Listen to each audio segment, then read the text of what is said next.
Okay, thank you, Miss Andali, for coming for a debriefing after a long day of clinical, because I think it's very important for your learning. So we see that what you did well for the day and what needs improvement, right? So in order for you to become a better clinician. Okay, so we did talk about earlier on the day of you completing a self-evaluation, and I will do one, and then we'll come up together and see and talk about it, right? So first we're gonna start with a setup in preparation. And I see that you give yourself a 7, but I'm gonna go ahead and give you a 5. Don't feel bad. It's just because of the time that you arrived to clinical was 6:45.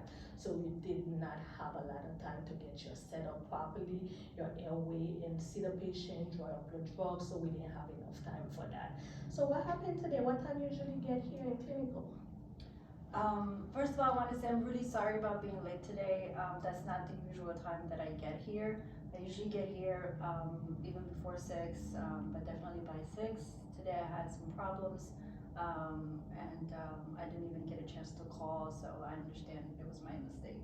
Okay, busy. I know things happen in life, so but next time try to call and let somebody know that you're gonna be late, because if you were not with me, then the case would have been delayed, because nobody would have done the setup, nobody would have drawn the drug and see the patient. Okay, it's a good thing that I was here at 6. So enough of that. So because you do know what time to come and to get all your things ready to actually start the day strong, right? Okay. So let's talk about knowledge base category. So you give yourself a 7 again, and I'm gonna give you a 5 just because of the NSF situation. And the patient was allergic to penicillin, but you went ahead and you dropped NSF. So what happened? Don't you know about the cross sensitivity between penicillin and NSF? I do, but because I was late and I didn't do a thorough assessment, I did not know that the patient was allergic to penicillin.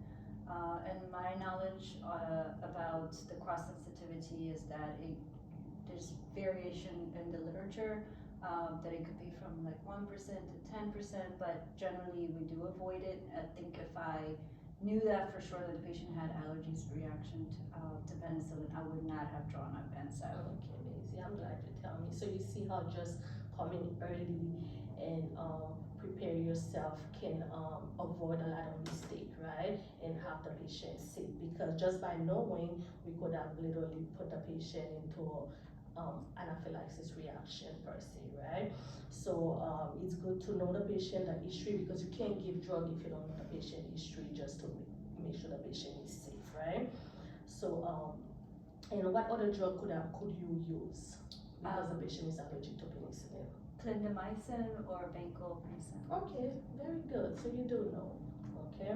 So what about the ephedrine? What the standard concentration for ephedrine? 5 milligram per cc. Okay. And how much you usually give to your patient if they have a low blood pressure?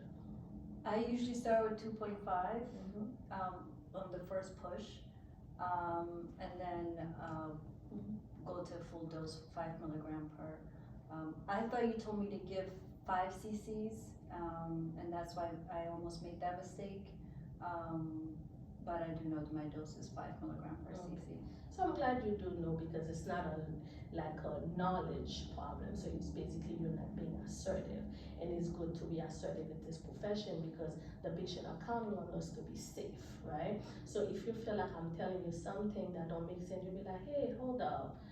You told me 5 cc's. Do you mean 5 cc's or 5 milligram? Because 5 cc's is 25 milligram, because that could have led to a catastrophic outcome, right, for this patient, because we could have went into hypertensive crisis, tachycardia, and so on and on, right? But I'm glad that you know about this. It's just you not being assertive. So next time, just say stop and clarify. Okay.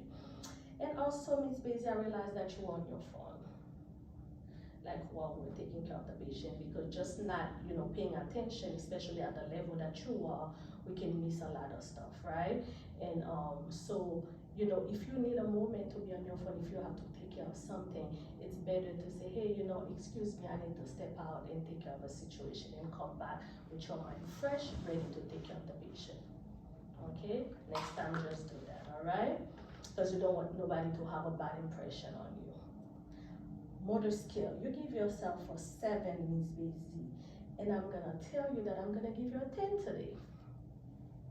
Just because your intubation skills really good, you take your time, you adjust the head that you're supposed to, you had the alignment correct, and you were able to ventilate your patient. You have good ventilation skill, and this is one of the things that we need in anesthesia to keep our patient alive.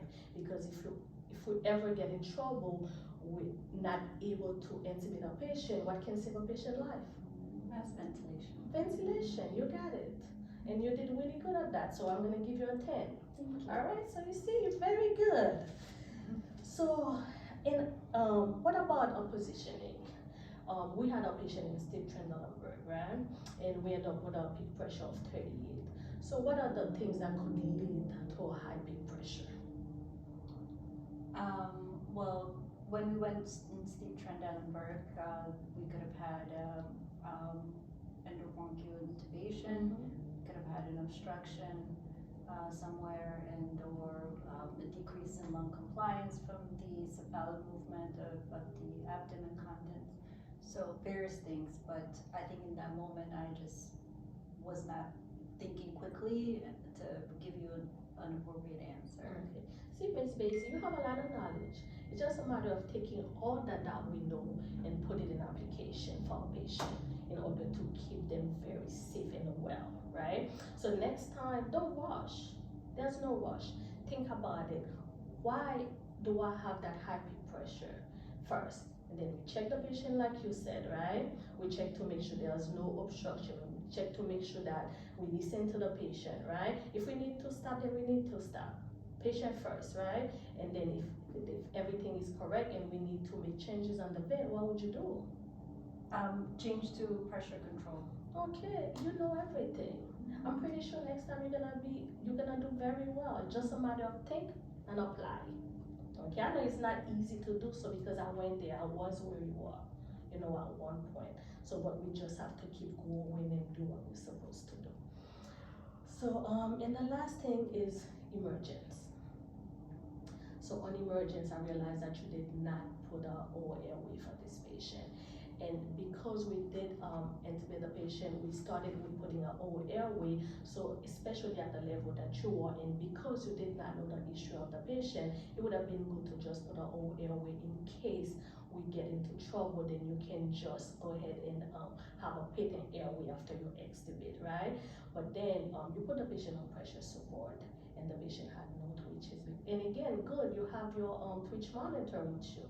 So that shows that you do really care. You're just applying what you know, and you had 0 twitch, right? But what drug did you use after you check your the patient, Trenofor? We used neostigmine and glycol. And like when would you use neostigmine and glycol? Like how many twitch you need to have? You need to have at least 2 twitches. Okay.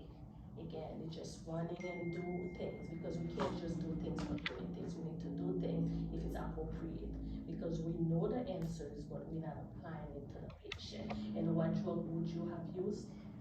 If I have no twitches, I would use Sugamadex. And what would be your dosage at that point? 4 milligram per kg. Miss Basie, you know the answer. I didn't even have to give you the answer. So next time, stop and always make sure you ask before you do it, because you just don't want to do something and it's not appropriate for a patient, okay? So overall, you didn't do bad, and we had a lot of cases and you were able to, you did better. But I think just by you coming late kind of affect your whole overall performance for the first case. Okay, so I'm pretty sure you're gonna be great, you're gonna do good, you're gonna take everything that I'm telling you, you're gonna apply it for next time, right? And I'm hoping to work with you again, okay? And next time I'll see you at 6 a.m., right? Yeah. You did great today. Thank you, Ms. Nozier. Okay, and do you have anything to tell me what I can do differently, like to help you better learn? Yeah, I think as you said, coming in early really would have helped set up my day, and you did good. You gave me feedback throughout the day, and then now we're sitting down to go over everything. So